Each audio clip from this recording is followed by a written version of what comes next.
Hello student, welcome to my channel.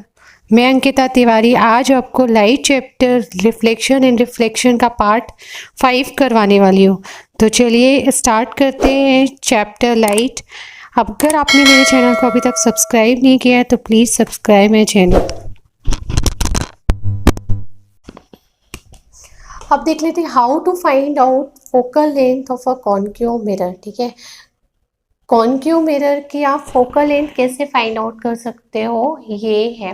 ठीक है, ये क्वेश्चन आया हुआ है 3 मार्क्स में।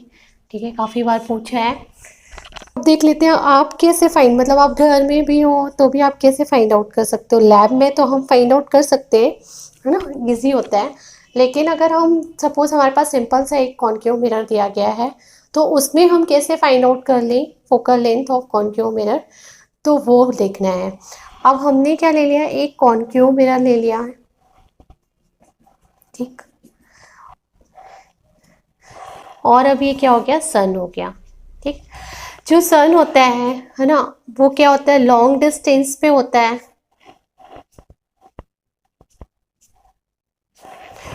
ठीक है, तो जब ये लॉन्ग डिस्टेंस पे होता है तो इससे सारी की सारी रेज कैसी आएगी, पैरेलल पड़ेगी, है ना। और हमने अभी सबसे पहले ही देखा है लॉन्ग डिस्टेंस मतलब इन्फिनाइट पे होता है ना। तो हम इमेज फॉर्मेशन में देख चुके हैं कि जब हमारा ऑब्जेक्ट कहाँ पर हो, इन्फिनाइट पे हो, तो इमेज कहाँ पे फॉर्म होती है, फोकस पे फॉर्म होती है ना। तो ये क्या करेगा, सारी की सारी रेस को कहाँ पर मीट कर देगा, एक पर्टिकुलर पॉइंट पे। This is called the focus. अब ये सारी की सारी रेस कैसी है, रियल रेस है ना। और हमने सबसे शुरू में ही पढ़ा था कि रियल इमेज जो होती है, रेस भी रियल है और इमेज भी रियल फॉर्म हो रही है क्योंकि रियल रेस के थ्रू मिली है। तो हमने सबसे पहले ही पढ़ा था जो रियल इमेज होती है उसको आप स्क्रीन पे ऑब्टेन कर सकते हो, है ना। तो हम एक शीट ले लेते हैं, पेपर शीट ले लेते हैं, जिसमें ये जो इमेज है वो हम फॉर्म कर लेते हैं ना। अब हम करते क्या है, हमने एक मिरर लिया, ठीक है, और सन रेस जहाँ से आ रही है, सपोज किसी विंडो वगैरह से आ रही है या दरवाजे से आ रही है, कहीं से भी ले लो, और एक पेपर शीट ले लो। ठीक है, अब इसको मिरर को आप कांस्टेंट रखो और पेपर शीट को आप मूव करो। ठीक है, आगे पीछे अगर आप मूव करोगे तो आप तब तक मूव करो जब तक उसमें एक पॉइंट फॉर्म ना हो जाए, क्योंकि जो लॉन्ग डिस्टेंस पे ऑब्जेक्ट रखा रहता है तो उसकी इमेज फोकस पे कैसी बनती है, उसकी इमेज फोकस पे कैसी बनती है, हाईली डिमिनिश्ड बनती है ना, एक पॉइंट फॉर्म में बनती है, एक पॉइंट फॉर्म में होती है। तो इस पेपर शीट को मूव करो। ठीक है, कब तक मूव करना है, जब तक यहाँ पे एक पॉइंट फॉर्म नहीं हो जाता। और फिर इस डिस्टेंस को आप क्या कर लो, मेजर कर लो। ये जो डिस्टेंस है this is called the focal length of concave mirror. तो ये कॉन्केव, क्योंकि ये जो पॉइंट मिल गया वो आपको क्या मिल गया, जहाँ पर एक पॉइंट इमेज फॉर्म होगी सन की, वो क्या हो गया, फोकस हो गया। और इतनी जो डिस्टेंस हो गई मिरर से लेके आपके फोकस तक की, वो कितनी हो जाएगी, वो क्या हो जाएगी, फोकल लेंथ, है ना। तो आप इस तरह आप अपने घर में भी फोकल लेंथ फाइंड आउट कर सकते हो कॉन्केव मिरर की। अब हम सारी इमेज फॉर्मेशन देख लेते हैं, है ना, जितने हमने 6 केसेस पढ़े हैं उसको समराइज कर लेते हैं। ठीक है, और साथ ही साथ कुछ और भी चीज़ें देख लेते हैं, कुछ नोटिस कर लेते हैं कि क्या क्या होता है। तो पहला हमने पढ़ा था कि ऑब्जेक्ट कहाँ पर है, हमारा इन्फिनाइट पे है। इन्फिनाइट पे है तो इमेज हमारी कहाँ पे बन रही थी, फोकस पे बन रही थी, है ना। फोकस के साथ साथ रियल भी बन रही थी और इन्वर्टेड भी बन रही थी और हाईली डिमिनिश्ड, बहुत ही ज़्यादा क्या बन रही थी, छोटी बन रही थी। ठीक, अगर हमने ऑब्जेक्ट को कहाँ रख दिया, बियॉन्ड सी रख दिया। पहले हमने कहाँ पे रखा था, इन्फिनाइट पे, इन्फिनाइट पे मतलब लॉन्ग डिस्टेंस पे। अब हमने ऑब्जेक्ट को कहाँ रख दिया, बियॉन्ड सी, या फिर हम बोल दें बिटवीन सी एंड इन्फिनाइट, है ना। तो ये हमने ऑब्जेक्ट को रख दिया। अब हमारी इमेज कहाँ पे फॉर्म हो रही है, ये हमारी इमेज फॉर्म हो रही है। ठीक है, और इमेज कहाँ पे फॉर्म हो रही है, बिटवीन सी एंड एफ। पहले इन्फिनाइट पे थी तो कहाँ पर बनी, फोकस पे। अब बियॉन्ड सी है तो कहाँ पर बन रही है, बिटवीन सी एंड एफ बन रही है। ठीक है, मतलब जैसे ही आप थोड़ा सा क्लोज आ रहे हो तो इमेज भी मिरर से क्या हो रही है, दूर जा रही है। जैसे जैसे आप मिरर के क्लोज आ रहे हो, ऑब्जेक्ट को मिरर के पास रख रहे हो तो इमेज कैसे बन रही है, यहाँ पे थोड़ा दूर हट के बन रही है। अगर आपने सी पे रख दिया है ना, तो वो कहाँ पर बन रही है, सी पे ही बन रही है। पहले इस केस में कहाँ पे बनी थी, बिटवीन सी एंड एफ, अब ये कहाँ आ गई, सी पर आ गई। ठीक, और ऑब्जेक्ट आप कहाँ लेकर आ रहे हो, मिरर के पास में लेकर आ रहे हो, और इमेज कैसी जा रही है, अब थोड़ा सा दूर जा रही है। अब आप ऑब्जेक्ट को बिटवीन सी एंड एफ रखते हो, है ना, थोड़ा सा और पास लेकर जाते हो, तो इमेज क्या बनती है, थोड़ा और दूर बनती है। तो अब ये इमेज कहाँ पर फॉर्म हो रही है, बियॉन्ड सी फॉर्म हो रही है ना, ये दिख रहा है आपको सी पॉइंट, इसके कहाँ फॉर्म हो रही है, बाद में जाकर फॉर्म हो रही है। ठीक, और कैसी बन रही है, लार्जर बन रही है ना। जैसे जैसे आप पास लेकर जाते हो वैसे वैसे वो इमेज कैसी होती है, दूर होती जाती है। ठीक, और पहले सबसे केस में पहले केस में कैसी बन रही थी, छोटी बन रही थी, और फिर थोड़ा सा बड़ी, फिर थोड़ा इक्वल साइज की, और फिर अब क्या बन रही है, लार्जर देन ऑब्जेक्ट बन रही है। अब आप इस केस में देखो कि आपने ये कहाँ पे रखा है, इसको फोकस पे रखा है ऑब्जेक्ट को, है ना। तो अब इमेज कहाँ पर बन रही है आपकी, इन्फिनाइट पे बन रही है। ठीक, और ये मच लार्जर देन ऑब्जेक्ट बनती है, ऑब्जेक्ट से क्या बनती है, बहुत ज़्यादा बड़ी बनती है। अब ये लास्ट केस है, ये थोड़ा सा बस अलग है, बाकी ये 5 केस तो लर्न करने में इजी है। ये लास्ट केस जो है उसमें अगर आप एक ऑब्जेक्ट को बिटवीन पी एंड एफ रखते हो तो इमेज आपकी कहाँ फॉर्म होती है, बिहाइंड द मिरर फॉर्म होती है। और कैसी होती है, वर्चुअल है तो इरेक्ट है, और लार्जर देन ऑब्जेक्ट, ऑब्जेक्ट से कैसी होती है, लार्ज होती है। ठीक, ये तो हो गए अपने पूरे 6 केस। इसमें एक बात ये नोटिस करने की थी कि जैसे जैसे आप ऑब्जेक्ट को मिरर के पास लेके जाते हो वैसे वैसे इमेज क्या होती है, दूर फॉर्म होती जाती है। सेकेंड केस हम अब इसको देख लेते हैं, थोड़ा लर्न करने का तरीका, है ना। आपने ऑब्जेक्ट को कहाँ रखा, इन्फिनाइट पे, तो इमेज कहाँ बनी, फोकस पे। ठीक है, अब आप जस्ट इसका ऑपोजिट कर दो, ऑब्जेक्ट को कहाँ रख दो, फोकस पे, तो इमेज कहाँ फॉर्म होगी, इन्फिनाइट पे। लर्न हो गया। ठीक है, अगर इन्फिनाइट पे है तो ऑब्जेक्ट कैसा हो रहा है, बहुत ही ज़्यादा हाईली डिमिनिश्ड हो रहा है ना, बहुत ही ज़्यादा छोटा हो रहा है। और इसमें भी देख रहे हो, अगर फोकस पे रख रहे हो तो कैसा हो रहा है, मच लार्जर देन ऑब्जेक्ट हो रहा है, बहुत ज़्यादा बड़ा मिल रहा है, जो थोड़ा सा उल्टा केस हो रहा है। अब एक केस और लर्न कर लेते हैं, ऑब्जेक्ट बियॉन्ड सी रखा है, सी के कहाँ रखा है, बाहर रखा है ना। तो इमेज कहाँ फॉर्म हो रही है आपकी, बिटवीन सी एंड एफ रखा है। ठीक है, between C and F form हो रही है। अब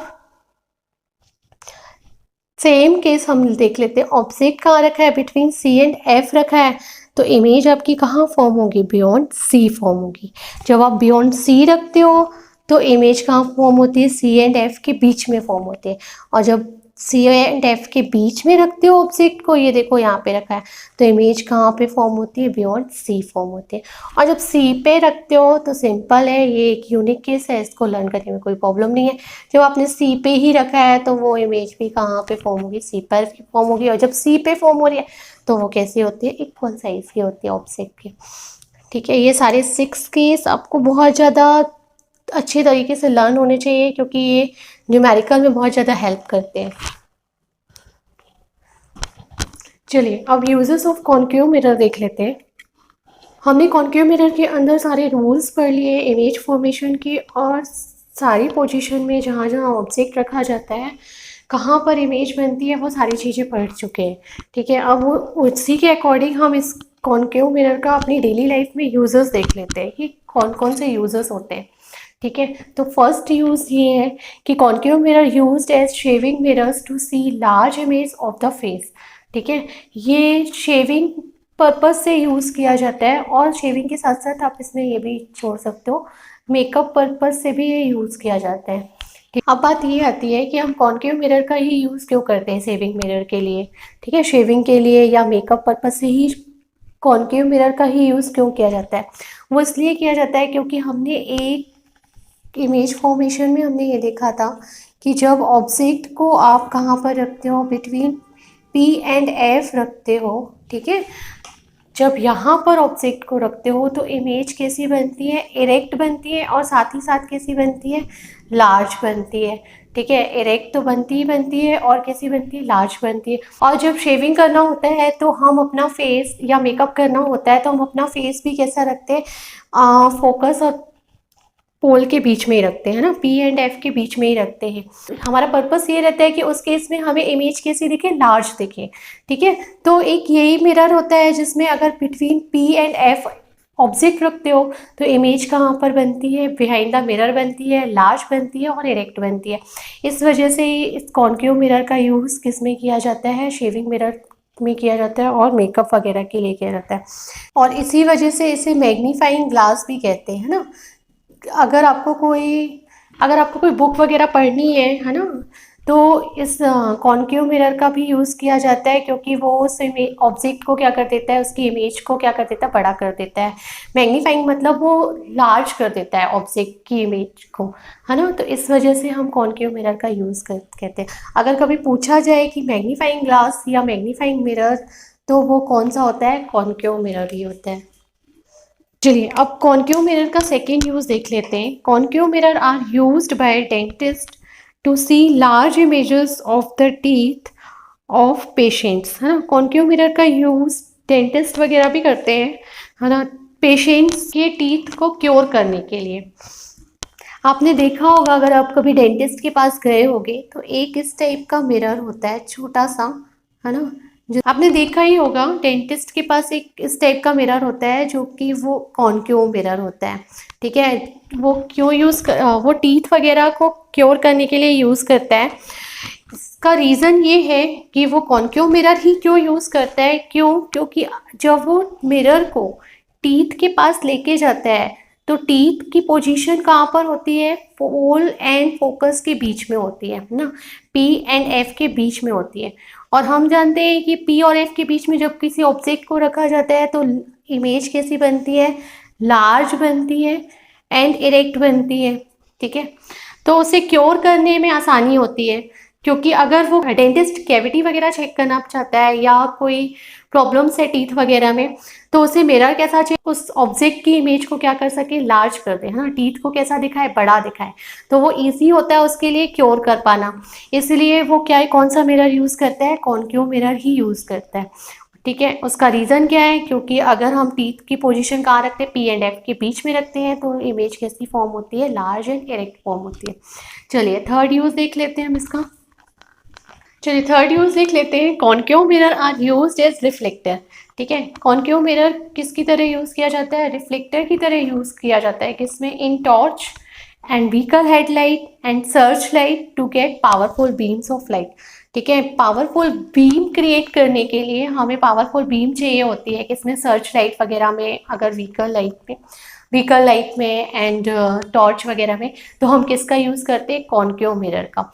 और कॉन्केव मिरर का कैसे यूज़ करते हैं हम, एज अ रिफ्लेक्टर मतलब हम उसको बैक पोजीशन पे लगाते हैं टॉर्च की, है ना, जहाँ से सारी लाइट्स का रिफ्लेक्ट होकर सामने आए, है ना, फ्रंट पोर्शन पे आए। तो इसके लिए हम क्या करते हैं, बल्ब को कहाँ पर लगाते हैं, फोकस पे हम क्या लगाते हैं, बल्ब को लगाते हैं। उससे जितनी भी लाइट जो बैक साइड जाएगी, है ना, फोकस से जितनी भी लाइट जाएगी वो क्या होगी, रिफ्लेक्ट होके पैरेलल हो जाएगी, है ना, it becomes parallel after the reflection, ठीक है। और कुछ लाइट्स तो सामने से ही जाएगी, है ना, कुछ लाइट्स तो क्या होगी, इस फ्रंट पोर्शन से ही जाएगी, ये आपका फ्रंट पोर्शन है, कुछ लाइट तो फ्रंट पोर्शन से ही जाएगी, और जितनी बैक साइड जाएगी वो सारी की सारी क्या हो जाएगी, रिफ्लेक्ट हो जाएगी, क्योंकि हमने बल्ब को कहाँ पर सिचुएट किया है, फोकस पे सिचुएट किया है, इसलिए after the reflection it becomes parallel to the principal axis, वो सारी की सारी कैसी हो जाएगी, पैरेलल हो जाएगी। तो बैक साइड वाली लाइट एंड फ्रंट साइड वाली लाइट दोनों मिलकर जो बहुत सारी लाइट्स क्रिएट हो जाएगी, और इस तरह क्या हो जाएगा, पावरफुल बीम क्रिएट हो जाएगी। जब पावरफुल बीम क्रिएट हो जाएगी तो डार्कनेस वगैरह में आपको ईजी होगा लॉन्ग डिस्टेंस वगैरह में देखने के लिए, है ना, क्लियरली इमेज देखने के लिए ईजी होगा। तो इसलिए इसका कॉन्केव मिरर का यूज़ किस में किया जाता है, एज अ रिफ्लेक्टर यूज़ किया जाता है torch, vehicle headlight and search light में, to get powerful beam of light. चलिए अब फोर्थ यूज़ देख लेते हैं कॉन्केव मिरर का। चलिए लास्ट यूज़ देख लेते हैं कॉन्केव मिरर का। Concave mirror are used to concentrate sunlight to produce heat in solar furnace, ठीक है। क्यों मिरर यूज़ किया जाता है सोलर फर्नेस को हीट प्रोड्यूस करने के लिए, ठीक है। ये क्या करता है, सारी की सारी सनलाइट को कंसंट्रेट कर देता है कहाँ पर, फोकस पे। अब हम इसके लिए क्या करते हैं, एक लार्ज कॉन्केव मिरर का यूज़ करते हैं, ठीक है। और इसके फोकस पे हम क्या करते हैं, कॉन्केव मिरर के फोकस पे हम क्या रख देते हैं, एक सोलर फर्नेस रख देते हैं, ठीक है। अब जितनी भी सन से रेज आएगी, सन कहाँ पर है हमारा, इन्फिनाइट पे सिचुएटेड है ना, तो जितनी भी सन से रेज आएगी, जितनी भी लॉन्ग डिस्टेंस से रेज आएगी, वो सारी की सारी कहाँ पर कंसंट्रेट होगी, फोकस पे कंसंट्रेट होगी। सारी की सारी कहाँ पर मीट करेगी, फोकस पे मिलेगी। तो काफ़ी सारी सन से रेज आएगी, जितनी भी इस पूरे मिरर पे, काफ़ी बड़ा मिरर यूज़ करते हैं हम, और बहुत ज़्यादा अमाउंट पे भी यूज़ करते हैं हम, 4-5 मिरर भी यूज़ कर सकते हैं, और ऐसा सिचुएट करते हैं कि ये फर्नेस कहाँ पर हो, उसके फोकस पे हो, और उस पर परफेक्ट लाइट पड़े, सन की सारी रेज पड़े, तो वो सारी रेज क्या कर देता है, फोकस पे कंसंट्रेट कर देता है। जब सारी की सारी लाइट्स फोकस पे कंसंट्रेट हो जाती है, तो सोलर फर्नेस कैसा होने लगता है, हीट करने लगता है, ठीक है। तो वो हीट प्रोड्यूस करता है, और हीट प्रोड्यूस करता है तो फर्नेस कैसा हो जाता है, गर्म हो जाता है ना, जिस सारी की सारी बीम लाइट्स को, पैरेलल लाइट्स जो कि सनलाइट से आ रही है, वो क्या कर देता है, फोकस पे कंसंट्रेट कर देता है। इससे सोलर फर्नेस क्या हो जाता है, हीट प्रोड्यूस करता है, ठीक है। ये हो गया इसका यूज़, और रीज़न भी पूछ लेता है इसमें कि क्यों यूज़ करते हैं। Thanks to all of you, and don't forget to like this video. Watch more video to subscribe right now.